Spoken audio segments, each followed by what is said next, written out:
শুধু তারা যারা বিদেশে বাড়ি বানায় এরা শুধু মানুষ না, এরা মানুষের দৃষ্টিতে মানুষ, এরা রবের দৃষ্টিতে মানুষ না। কি ভাই, মানুষের দৃষ্টিতে মানুষ হওয়ার জন্য বাড়ি হইলে হয়, গাড়ি হইলে হয়, জামা হইলে হয়, পায়জামা হইলে হয়, প্যান্ট হইলে হয়। লেকিন রব বলে আমার দৃষ্টিতে মানুষ কারা? জিকির থেকে গাফেল হয় না যারা, নামাজ থেকে গাফেল হয় না যারা, নামাজ পড়ে না জিকির করে, এমন মানুষ এই দেশে আছে না নাই? এমন মানুষকে দেশে কিছু আছে যারা নামাজ পড়ে না কিন্তু জিকির করে? বলেন না, আস্তে করে নামাজ পড়ে না জিকির করে। এদের উদাহরণ হলো পাগড়ি আছে লুঙ্গি নাই। বলেন এদের উদাহরণ কি? পাগড়ি আছে লুঙ্গি নেই। এদের উদাহরণ যেমন নামাজ ছাড়া জিকির ওয়ালারা তেমন। মনে কষ্ট পেয়েছে? এরকম কিছু মানুষ নবীনগরের নাই?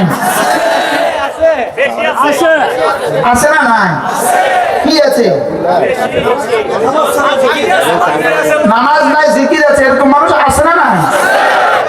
নামাজ নাই জিকির আছে, এদের উদাহরণ পাগড়ি আছে লুঙ্গি নাই। পাগড়ি আছে লুঙ্গি নাই, এটা যেমন পাগল, নামাজ নাই জিকির আছে, এটা তেমন পাগল। আল্লাহ, মনে কষ্ট পেয়েছেন? কি আচ্ছা, নামাজ নাই, ওর জিকিরে ওকে কোথায় নিবে? জাহান্নাম ছাড়া রাস্তা নাই।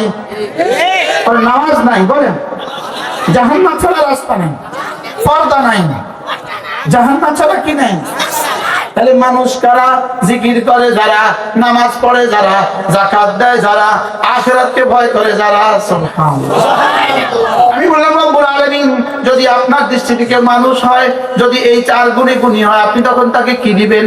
রব্বুল আলামিন বলেন আমিও তাকে 3টা পুরস্কার দিব।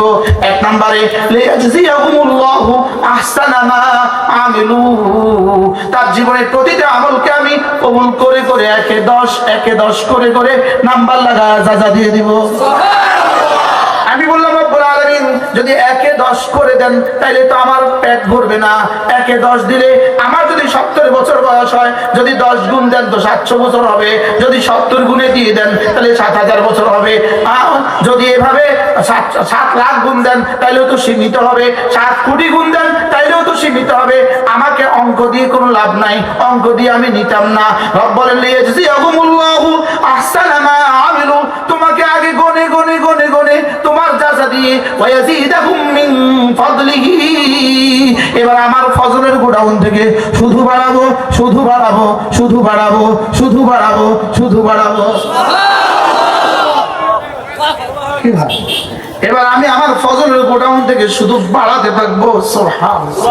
শুধু কি বাড়াতে থাকবো? শুধু কি? আমি বললাম রব্বুল আলামিন এই বাড়াবার সীমা কতদিন? রব বলেন না না, এটার সীমা হলো আমি যতদিন ততদিন। লিয়াজজিয়াহুমুল্লাহু আহসানা মা আমিলু ওয়া ইয়াজিদাহুম মিন ফাদলিহি। আমি বললাম রব্বুল আলামিন আর কি দিবেন? তাহলে 2টো হয়ে গেল। তোমাকে গনে গনে যা দিব আমার ফজলের গোডাউন থেকে বাড়াতে থাকবো। আমি বললাম রব্বুল আলামিন আর কি দিবেন? রব্বুল আলামিন বলেন এবার কথা দিলাম তোমাকে দুনিয়াতেও বিনা হিসাবে রিজিক দিব। দুনিয়াতে কি বিনা হিসাবে? এজন্য পৃথিবীর সব সম্প্রদায় টাকা গনে গনে লয়, আমরা একদল টাকা গনে লই না। সুবহানাল্লাহ। বলেন আমরা একদল কি করে কি লই না? বলেন কি লেগা? আল্লাহকে বিনা হিসাবে দিতাম, আমি গনতাম কা। সুবহানাল্লাহ। আল্লাহ কয় কি? আল্লাহ বলে আমি তোকে দিব বিনা হিসাবে, আমি কে রেট বসাতাম, আমি কে হিসাব ঠিক করতাম। সুবহানাল্লাহ। আল্লাহ বলে কি?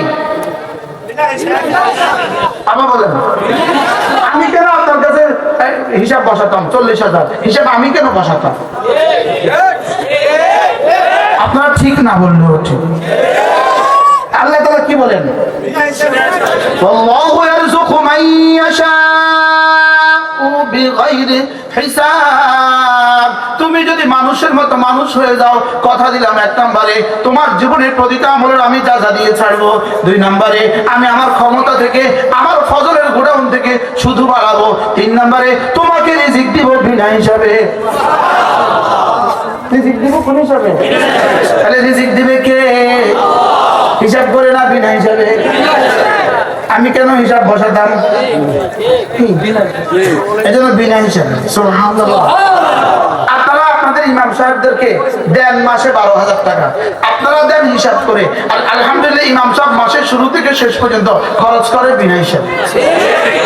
সুবহানাল্লাহ। ইমাম সাহেবের জামা সুন্দর না আপনাদের জামা সুন্দর? ইমাম সাহেবের নাস্তার পরিধি সুন্দর না আপনাদের তো সুন্দর? ইমাম সাহেবের চেহারা সুন্দর না অন্যদের চেহারা সুন্দর? ইনশাআল্লাহ আলহামদুলিল্লাহ ইমাম সাহেবের সন্তানও বেশি। আলহামদুলিল্লাহ বলো। কারণ সব তো বিনা হিসাবে চলে এখানে। এখানে কি চলে বলেন না? এখানে সব বিনা হিসাবে। এখানে সব কি হিসাবে? এখানে সব বিনা হিসাবে। ওয়াল্লাহু ইয়ারযুকু মান ইয়াশাউ বিগাইরি হিসাব। এজন্য পৃথিবীর সব স্কুল কলেজে হিসাব করে করে টাকা দেয়, সব ক্ষেত্রে হিসাব করে করে টাকা দেয়। আমরা এক জাতি, আমাদেরকে আপনারা বিনা হিসাবে দেন। নারাজ হয়ে গেছে মনে হয়। এখন তবু মনে হয় কারোরে কইছে, আল্লাহর কসম কারোরে কই না। আমি কোরআনের তর্জমা করছি। আমি তো বললো আগে কারোরে কইছি, আবার কেউ কেউ মনে করবো আমারে কইছে, কেউ কেউ মনে করবো কি আমাকে বলছে। না না আমি কাউকে বলিনি, আমি তর্জমা করছি। হ্যাঁ, رجال لا تلهيهم تجارة ولا بيع عن ذكر الله وإقام الصلاة وإيتاء الزكاة يخافون يوما تتقلب فيه القلوب والأبصار ليجزيهم الله أحسن ما عملوا ويزيدهم من فضله والله يرزق من يشاء بغير হিসাব। তুমি যদি মানুষের মতো মানুষ হও, আমি কথা দিলাম আমিও যাজার মতো যাজা দিব, আমিও রিজিক দেওয়ার মতো রিজিক দিব। তুমি যদি মানুষের মতো মানুষ হও, আমিও রিজিক দেওয়ার মতো রিজিক দিব। সুবহানাল্লাহ। আল্লাহ তাআলা মেহেরবানি করে আমাদেরকে মানুষের মতো মানুষ হওয়ার তৌফিক দান করেন। কি মানুষের দৃষ্টিতে মানুষ না রবের দৃষ্টিতে মানুষ? যে নামাজ পড়ে না সে মানুষের দৃষ্টিতে মানুষ, রবের দৃষ্টিতে মানুষ না। যে নামাজ পড়ে না সে রবের দৃষ্টিতে কি না বলেন? আল্লাহর দৃষ্টিতে মানুষ না বলেন? আল্লাহর দৃষ্টিতে কি না? আল্লাহর দৃষ্টিতে মানুষ না। উলাইকা হুম শাররুল বারিয়া, মানুষ না, শুয়োরের চেয়েও নিকৃষ্ট, কুকুরের চেয়েও নিকৃষ্ট। উলাইকা হুম শাররুল বারিয়া। আর এর বিপরীতে যদি তুমি ইন্নাল্লাযীনা আমানু ওয়া আমিলুস সালিহাত বলা হয়ে যাও, তো রব বলেন উলাইকা হুম খায়রুল বারিয়া, তুমি জিবরিলের চেয়েও শ্রেষ্ঠ। কি ভাই পড়বো নামাজ আজকে থেকে ইনশাআল্লাহ? ইনশাআল্লাহ। আজকে থেকে 5 ওয়াক্ত নামাজ পড়বো ইনশাআল্লাহ। আজ থেকে 5 ওয়াক্ত নামাজ পড়বো তো ইনশাআল্লাহ। আল্লাহ তাআলা তৌফিক দান করেন। আমাদের কুমিল্লার মাদ্রাসা প্রতি ইংরেজি মাসের শেষ শনিবারে জিকিরের মজলিস দাওয়াত দিলাম, পারলে একবার আসবেন। আগামী 2, 3, 4 ফেব্রুয়ারি বিশ্ব ইজতেমা, আগামী 2, 3, 4 ফেব্রুয়ারি বিশ্ব ইজতেমা, পারলে শরীক হবেন বলেন ইনশাআল্লাহ। পারলে কি হবেন? শরীক হবেন। আমাদের 15টা কিতাব আমাদের গাড়িতে আছে, আজকে হয়তো নিতে পারবেন না, সময় হবে না, যখন কখনো সুযোগ হলে এই কিতাবগুলো সংগ্রহ করবেন। আল্লাহ তাআলা আমাদের সকলকে তৌফিক দান করেন। সুবহানাল্লাহি ওয়া বিহামদিহি।